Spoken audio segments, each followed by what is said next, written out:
Hello there guys and welcome, my name is ShavedApe and today I'm taking a look at the latest Sniper Elite game from Rebellion, that of course being Sniper Elite 3. Now it should come as no surprise that this game plays a lot like Sniper Elite, so if you're a fan of the series, this one is for you. But if not, stick around anyway, you never know, you might just find it enjoyable. In Sniper Elite, you play the part of a sniper. Yeah, no shit, Sherlock! Let me finish. In Sniper Elite 3, you play the part of Sniper Carl Fairburn, this time in the North African campaign of World War II. You'll find yourself having to plan routes carefully, as an all-out shootout probably isn't going to go that well, and instead stealth and use of deception and traps is probably the way to go. Throw a stone to distract a guard, or perhaps start a fire to lure them into a trap. Sabotage some equipment so that you can mask the sound of your shots, so that you can of course watch that X-ray cam as you shoot them in the nuts. When I first started this game, I have to admit, I expected it to be just a reskin of Sniper Elite 2, but it's oh so much more. Sure, it still plays like Sniper Elite 2, but I liked that game, so I have no problem with that, so long as I'm not playing the same game again, Sniper Elite 2 but with a new skin. And on that, this game delivers. The maps, well, at least according to the devs, are at least 3 times larger. And you know what? I believe them.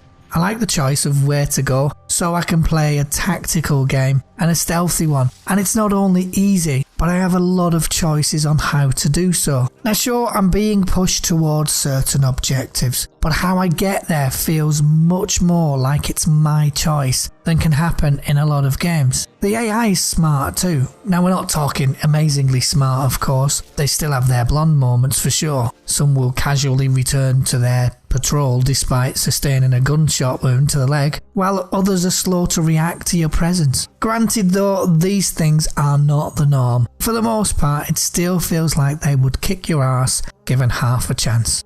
Now I did play this one in authentic mode at first, which means realistic bullet physics, having to allow for scope sway and of course wind. Oh, and friendly fire is on. And did I mention you can't save your progress? Yeah, in authentic mode if you die, which you probably will, you start the level at the beginning.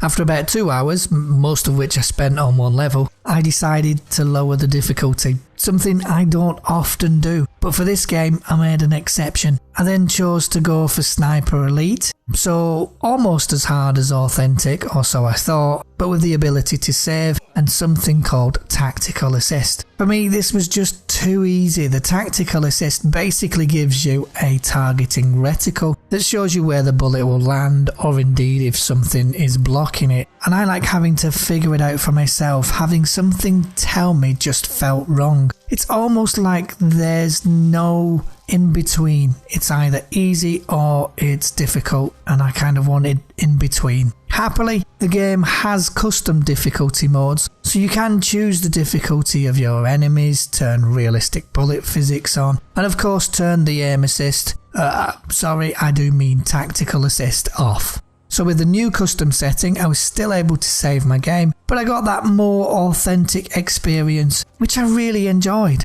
The game itself looks really good, or to me it does anyway, but then I'm no expert, so yeah, feel free to tell me below what you think.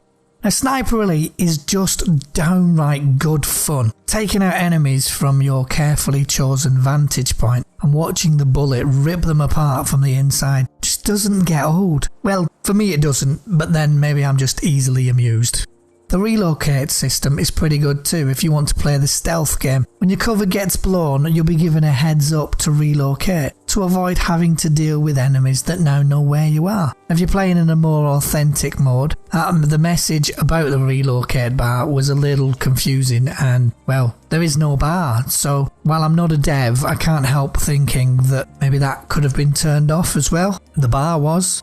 It's not often a single player game has me feeling like it was money well spent, but in Sniper Elite I can honestly say, even without the multiplayer, and it does have one, I would not regret my purchase. It's fun, it's real fun, and well, I feel that's all that really matters. And in fact, it's so much fun, I have no idea what the story is about, as I pretty much skipped all but the first cutscene, just so I could get into the game quicker and start shooting some more. Yeah, you get the point. If, however, you're looking for a sniper simulation, well, this isn't the game for you. This is most certainly an arcade shooter, tactical-ish, and while it's very good, it's still flawed, if at least in some forgivable ways.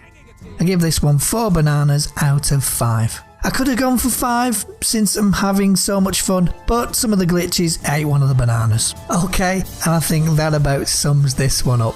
Thank you very much for your time and of course for watching this video. I hope you found it informative and enjoyable, and until the next time, thank you very much for watching. I will see you soon.